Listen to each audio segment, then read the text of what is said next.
In 1971, scientists at the National Acceleration Laboratory had a problem. The NAL's new Mason laboratory was nearing completion, but the pipework through which subatomic particles would fly was dirty. It needed to be absolutely spotless to work properly. Someone had to figure out how to remove the innumerable tiny steel particles, dust, and other debris from the pipe's interior before they could be used. The first idea: create a mechanical cleaner to wipe out the 12-inch or 30-centimeter wide, 300-foot or 91-meter long tube. A good idea, but an expensive and fiddly one. Idea number 2, hire someone uniquely suited to the job: a ferret. My name's Moxie, and this is your Brain on Facts.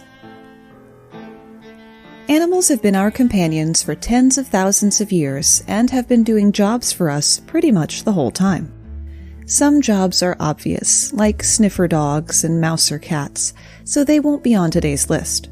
Instead, we'll focus on surprising jobs that animals do. For those who don't already know and love those caffeinated meat slinkies, ferrets love to duck into holes and burrows so they can run down to the end to see what's there. British physicist Robert Sheldon recalled how, back home, ferrets would be sent down rabbit holes to ferret out the rabbits.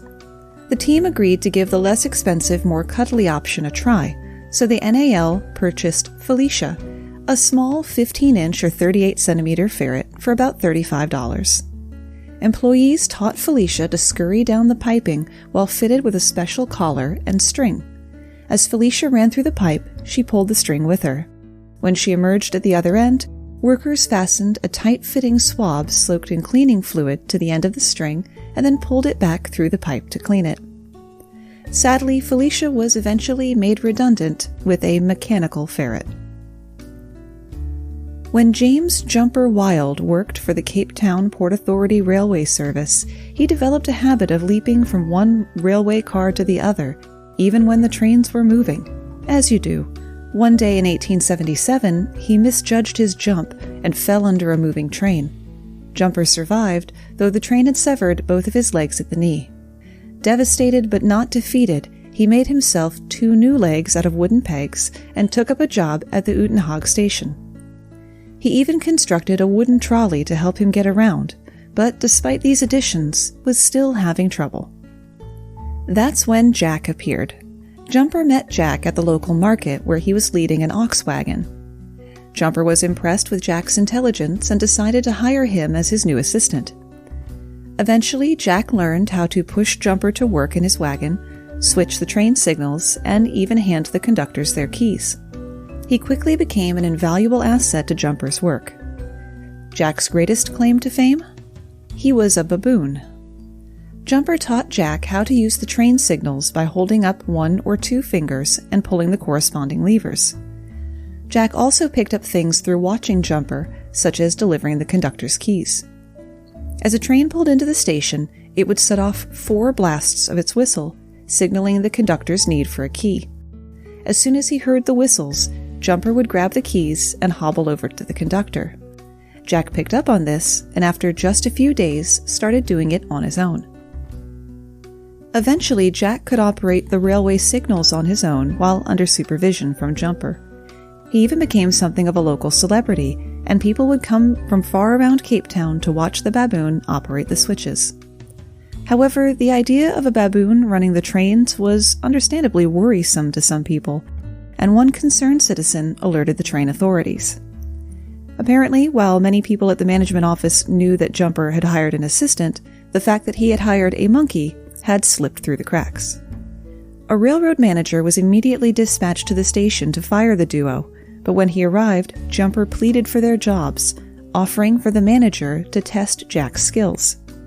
Thinking there was no way a baboon could be as competent as a human, the manager agreed. He instructed an engineer to sound a train's whistle and watched, shocked, as Jack made the correct signal change. Apparently, Jack never looked away from the train, ensuring that his work was correct. The railroad manager was suitably impressed. He let Jumper keep his job and even made Jack the baboon an official employee, paying him 20 cents a day and half a bottle of beer each week for his work for the next 9 years. In those 9 years, Jack made exactly 0 mistakes on the job. Of all the dogs earning their own living, Bodhi, the Shiba Inu, rakes in $15,000 a month with a very non-canine job. This Japanese hunting dog is a model that goes by the moniker menswear dog. Owners and fashion designers Yena Kim and David Fung first clad Bodhi in a stylish suit in 2013 on a whim. Unlike most canines who would scratch or shake off such finement, Bodhi seemed to enjoy it and even began posing. The couple posted a photo of the engaging pooch on Facebook, instantly launching Bodhi's career. Menswear Dog has a Facebook page with over 200,000 likes. He's got over 250,000 Instagram followers and 10,000 followers on Twitter. He's often out doing campaign shoots for brands like Coach, American Apparel, Hudson Shoes, and of course Purina. Then there are his individual photo shoots for publications like GQ, Esquire, and Fast Company, as well as personal appearances at events like New York Fashion Week. He even has a book titled Menswear Dog Presents the New Classics, Fresh Looks for the Modern Man. A lot of people dream of being a NASCAR driver. Jocko Flacco, a rhesus monkey, got to be the next best thing, a NASCAR co-driver. In 1953, stock car racer Tim Flock decided to race with a monkey as a gimmick. Flock nicknamed his pint-sized companion Jocko Flacco and outfitted him with his own uniform, number 91, and a custom-designed seat. Jocko sped around the track with Flock during 8 exciting races. Unfortunately, Jocko wasn't destined to make this a permanent career. Flock explained on his website what happened. Back then, the cars had a trap door that we could pull open with a chain to check out the tire wear. Well, during the Raleigh 300, Jocko got loose from his seat and stuck his head through the trap door, and he went berserk. Listen, it was hard enough to drive those heavy old cars back then under normal circumstances, but with a crazed monkey clawing at you at the same time, it became nearly impossible. I had to come into the pits to put him out and ended up third. That pit cost me second place and $600 difference in my paycheck. Jocko was retired immediately. I had to get that monkey off my back. Important unwritten rule of giving an animal a job? Check and make sure that they want the job. While most of our dogs do no work to speak of, especially mine, most of them were bred for some specific purpose, be it protecting livestock, controlling vermin, herding, hunting, protecting, even guarding old-timey fire engines so no one stole them, which is why we have Dalmatians. But as many jobs, like Rag and Bone Man and Knocker Up, have become obsolete, some dog breeds have followed their original tasks into the annals of history.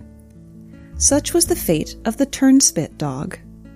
The Canis vertigus, or turnspit, was an essential part of every large kitchen in Britain in the 16th century. The small canine was bred to run in a wheel that turned a roasting spit in the kitchen fireplace. They were referred to as the kitchen dog, the cooking dog, or the vernepature cur, says Cara Farrell, Library and Collections Manager at the Kennel Club in London. The very first mention of them is in 1576, in the first book on dogs ever written. Household ovens are a comparatively recent appliance. Everything was cooked on the hearth or over the fire, so meat on a spit was de rigueur. If you want your meat cooked evenly, your rotisserie needs to keep moving constantly. The turnspit was bred especially to run on a wheel attached to the spit, which in turn turned the meat so it would cook right. That's how the turnspit got its name. Vernepature cur is Latin for the dog that turns the wheel. The wheels were far enough from the fire itself that the dogs didn't overheat, though it was not unheard of for people to flick a hot coal at the dog's feet to keep it moving. Before the dogs, the fireplace spit was turned by the lowest person in the kitchen staff, usually a small boy who stood behind a bale of wet hay to be protected from the heat, turning the iron spit for hours and hours. In the 16th century, the boy gave way to dogs. Descriptions of the dog paint a rather muddy picture. Small, low-bodied, short front legs, a docked tail, heavy head, and drooping ears. Some had gray and white fur, while others were black or reddish-brown. The dogs were strong and sturdy, capable of working for hours, and over time, evolved into a distinct breed. Life wasn't all work for the Turnspit dogs, though. They were often given Sundays off and allowed to go to church with the family. Do you have an animal that actually knows how to do something productive? 'Cause I sure don't. Take a picture of them doing it and tag us on social media. On Facebook and Instagram, it's Your Brain on Facts, and Twitter, it's @BrainOnFactsPod. Social media is also still the best way to support this podcast and any other podcast you enjoy. Sharing the show is absolutely invaluable. Which is not to say that I would turn you away from patreon.com/yourbrainonfacts, of course. For the discerning listener who likes to get extra content and, of course, bumper stickers. If, like me, you're tired and depressed by the current news cycle, and you're in the market for a new kind of candidate, why not look outside your political party and outside your species while you're at it? Humans aren't the only ones to have become elected officials.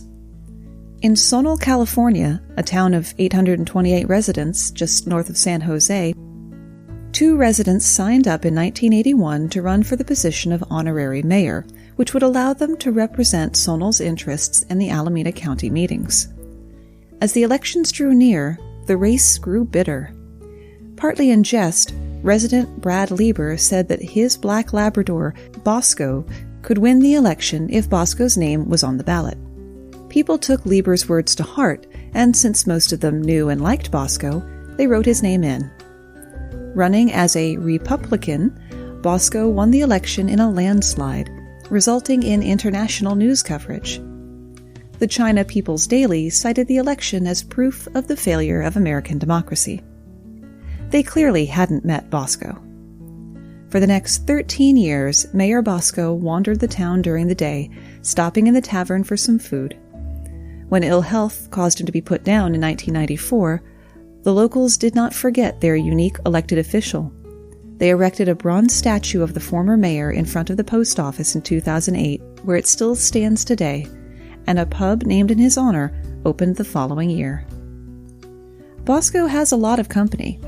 Boston Curtis, a brown mule, was offered as a candidate for a Republican precinct seat in Milton, Washington in 1938, winning 51-0. In 1997, a cat named Stubbs was elected mayor of Talkeetna, Alaska. Although his title as mayor was honorary, he was featured as a write-in candidate for the 2014 Senate race for Alaska. Sadly, Stubbs did not win. In August 2014, 7-year-old Duke the dog, not the one from the baked bean commercial, won an election and became the new mayor of Cormorant, Minnesota for 5 years. A cat named Sweet Tart is presently serving her first term as mayor of a small town in Michigan. Cacareco, a rhinoceros at the Sao Paulo Zoo, was a candidate for the 1958 city council elections with the intention of protesting against political corruption. Electoral officials didn't appreciate Cacareco's candidacy, but she eventually won 100,000 votes, more than any other party in that same election. Today, the term voto cacareco is commonly used to describe protest votes in Brazil. Cacareco's candidacy inspired the Rhinoceros Party of Canada, nominally led by the rhinoceros Cornelius I. Tiao, a bad-tempered chimpanzee, was put forth by the fictional Brazilian Banana Party for mayor of Rio de Janeiro in 1988. The campaign slogan, "Vote Monkey, Get Monkey," because people were tired of voting for a platform and then seeing the elected official doing something different. There's no official counting of how many votes Tiao got, because all of the votes were voided, but it's estimated that he came in third with 400,000 votes. New Zealand's McGillicuddy Sirius Party entered a goat in a local election, but their attempt to have a hedgehog stand for parliament was unsuccessful.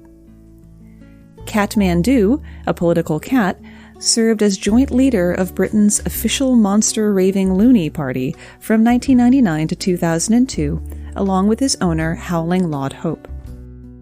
Hank the Cat, a Maine Coon from Northern Virginia, ran against Tim Kaine and George Allen for Virginia's Senate seat in 2012.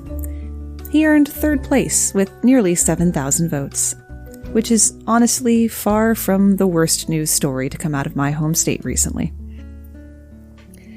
Dogs have been a part of warfare for presumably as long as we've had both dogs and warfare. That's why we have the expression, the dogs of war. They've carried supplies, located mines, rescued people, patrol guards, the usual. In the early 1930s, though, the Soviet Union decided it would be a keen idea to turn man's best friend into an anti-tank weapon. First, the dogs were trained to carry a bomb to a tank and run off. Afterwards, their handlers could detonate the bomb with a remote, or the bomb could be set with a timer. There are several reasons that these methods wouldn't work. To drop the bomb, the dogs had to pull on a belt with their teeth to release it, which proved to be too complicated, and often the dogs would simply return to their handler without releasing the bomb. Secondly, remotes were too expensive at the time to be practical, so timers would have been used more often than not, and if the dog returned to his handler with the bomb still attached before the timer went off, well, it wouldn't end well. Even if the bomb was released under the tank, if the tank was moving and the timer wasn't set just right, the bomb would explode without doing any damage. The Soviets scrapped their initial plan, but unfortunately came up with a new one, or rather a key change to the original plan.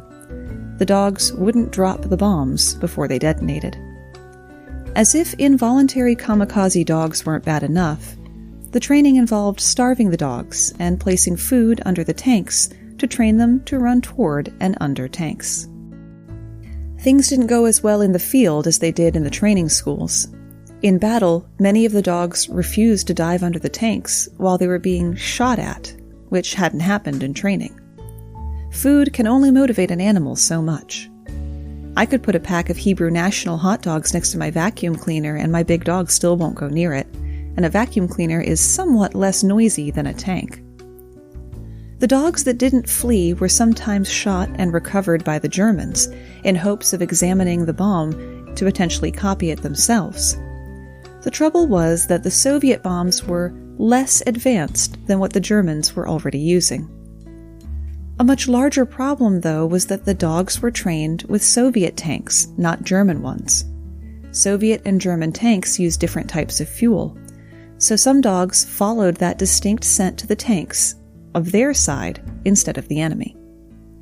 That said, the anti-tank dog was known to have taken out some tanks, including at the Battle of Kursk, in which 12 tanks were destroyed by 16 deployed dogs. This was possibly the most successful anti-tank dog venture in history, thankfully. The Soviets later reported 300 tanks total had been destroyed by dogs, but few outside the Soviet Union actually believed that number. Unsurprisingly, anti-tank dogs were used less and less from 1942 onward, though they were still being trained as late as 1996. This is far from the only military plan involving animals duped into committing suicide on our behalf. After hearing about the devastating attack on Pearl Harbor in December of 1941, Pennsylvania dentist and inventor Little S. Adams hatched a scheme to use bats as bombs to attack Japanese cities. The plan was to strap small incendiary bombs, like really small ones with timers, to bats and release them over cities. The bats would roost in eaves and attics, causing buildings to catch fire when the bombs went off. So many buildings would ignite at once, Adams reasoned, that the Japanese wouldn't be able to suppress the fires before they spread. Adams had an in with Eleanor Roosevelt, so government officials actually considered his plan. By 1943, the U.S. Army was conducting serious tests. Thousands of bats were captured with nets, placed into ice cube trays, which helps remind you of how tiny an animal we're talking, and cooled to put them into hibernation to be shipped overseas. As the military did more research, they actually started to like the plan. They found that bats could carry almost double their own weight, and their natural behavior made them perfect for sneaking into rooftops and structures undetected. They were so good at secretly penetrating buildings, in fact, that when a few escaped during testing, they managed to take out a fuel tanker, an air hangar, and a general's car. The Marine Corps took over the program as High Command wanted 1 million bats ready to launch on Japan as soon as possible. The bats were to be loaded into bomb-shaped cages filled with stackable trays, each payload holding about 1,000 bats. The bombs would be dropped by B-24 bombers from 5,000 feet, parachutes would deploy at 1,000 feet, and the bats would spread out over a large area to infest the buildings. Project X-Ray, as it was renamed by the Marine Corps, had already been through 30 tests at a cost of $2 million when it was canceled in favor of the Manhattan Project and its new and devastating weapon. If you need a daytime animal-based air attack, there's always B.F. Skinner's pigeon-guided missile. Called, disappointingly, Project Pigeon, Skinner's plan was to put a camera on the front of a missile connected to a tiny screen in the nose cone, where would be stationed a pigeon whose job was to peck at the screen to guide the missile to the target. As the pigeon pecked, cables harnessed to its head would mechanically steer the missile until it reached its mark. Alas, there is no escape hatch. Skinner had already used pigeons in his psychological research, training them to press levers to get food. An obsessive inventor, he'd been pondering weapons targeting systems one day when he saw a flock of birds maneuvering in formation. Suddenly, I saw them as devices with excellent vision and extraordinary maneuverability, he said. Could they not guide a missile? Was the answer to the problem waiting for me in my own backyard? No. Despite a successful demonstration of trained pigeons, officials remained skeptical and eventually decided not to pursue Project Pigeon. Not all oddball military animals get a one-way ticket, though. The U.S. Navy, the same organization that gave my husband his amazing skills in electronics, has a crack squad of dolphins. Or that would be a crack pod, I guess. The Navy Marine Mammal Program at the Space and Naval Warfare Systems Command in San Diego, California, trains 85 dolphins and 50 sea lions to carry out a range of military tasks, from locating underwater mines to flagging the presence of enemy swimmers for harbor defense. The program first started in 1960 when the Navy studied Noddy, a female Pacific white-sided dolphin. The Navy hoped to study her biomechanics and then use their findings to develop faster torpedoes. Military researchers realized the dolphins themselves could become a battlefield asset. Dolphins have seen occasional use during war. In 1970 and 71, 5 cetaceans guarded an Army ammunition pier at Vietnam's Cam Ranh Bay, providing surveillance to thwart enemy swimmers. Dolphins were also deployed from Bahrain during the Tanker War, a late phase of the Iran-Iraq War in which the warring neighbors targeted one another's oil vessels after the U.S. got involved in 1987. The animals even helped provide security for the Republican National Convention in 1996, which took place at the waterside San Diego Convention Center less than a month after a bombing at the Summer Olympics in Atlanta. Dolphins returned to the Persian Gulf in 2003 to clear mines ahead of coalition vehicles during the U.S.-led invasion of Iraq. The sea mammals make attractive military assets because of their intelligence and trainability, as well as their speed in the water, and that their echolocation outperforms electronic competitors. It's especially useful for identifying underwater mines. When the dolphin finds one, they swim back to their trainers, who might give them a transponder to drop near the mine in order to mark its location. But dolphins could be trained to kill, according to one persistent rumor surrounding the Navy's marine mammal program.